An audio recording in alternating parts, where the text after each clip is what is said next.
Ulangan pasal 19 ayat 1-13. Kota-kota perlindungan.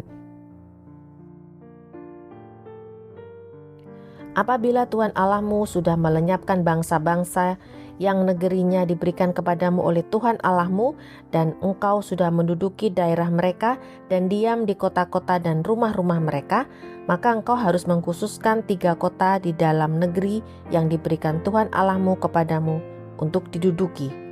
Engkau harus menetapkan jauhnya jalan dan membagi dalam 3 bagian wilayah negeri yang diberikan Tuhan Allahmu untuk dimiliki olehmu, supaya setiap pembunuh dapat melarikan diri ke sana. Inilah ketentuan mengenai pembunuh yang melarikan diri ke sana dan boleh tinggal hidup apabila ia membunuh sesamanya manusia dengan tidak sengaja dan dengan tidak membenci dia sebelumnya. Misalnya apabila seseorang pergi ke hutan dengan temannya untuk membelah kayu, ketika tangannya mengayunkan kapak untuk menebang pohon kayu, maka kapak terlucut dari gagangnya lalu mengenai temannya sehingga mati, maka ia boleh melarikan diri ke salah satu kota itu dan tinggal hidup.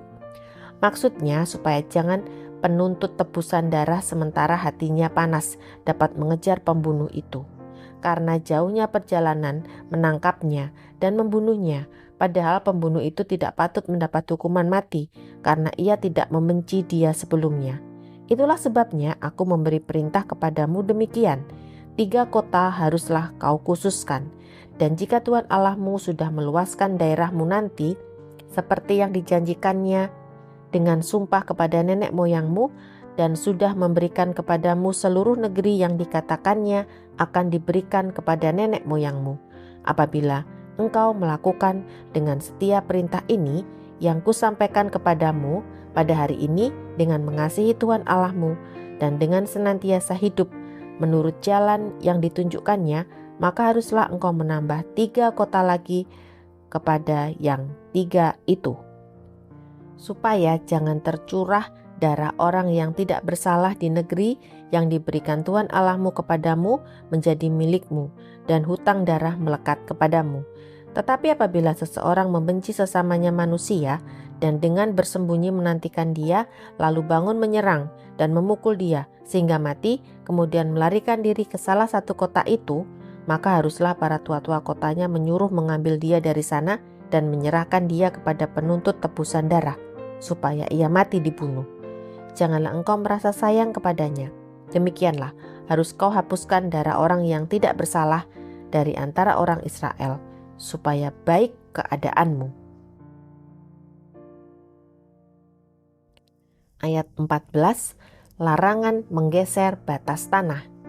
Janganlah menggeser batas tanah sesamamu yang telah ditetapkan oleh orang-orang dahulu di dalam milik pusaka yang akan kau miliki di negeri yang diberikan Tuhan Allahmu kepadamu untuk menjadi milikmu. Ayat 15-21. Dari hal saksi. 1 orang saksi saja tidak dapat menggugat seseorang mengenai perkara kesalahan apapun atau dosa apapun yang mungkin dilakukannya. Baru atas keterangan 2 atau 3 orang saksi, perkara itu tidak disangsikan. Apabila seorang saksi jahat menggugat seseorang untuk menuduh dia mengenai suatu pelanggaran, maka kedua orang yang mempunyai perkara itu haruslah berdiri di hadapan Tuhan, di hadapan imam-imam dan hakim-hakim yang ada pada waktu itu. Maka hakim-hakim itu harus memeriksanya baik-baik. Dan apabila ternyata bahwa saksi itu seorang saksi dusta dan bahwa ia telah memberi tuduhan dusta terhadap saudaranya, maka kamu harus memperlakukannya sebagaimana ia bermaksud memperlakukan saudaranya. Demikianlah harus kau hapuskan yang jahat itu dari tengah-tengahmu. Maka orang-orang lain akan mendengar dan menjadi takut, sehingga mereka tidak akan melakukan lagi perbuatan jahat seperti itu di tengah-tengahmu. Janganlah engkau merasa sayang kepadanya, sebab berlaku nyawa ganti nyawa, mata ganti mata, gigi ganti gigi, tangan ganti tangan, kaki ganti kaki.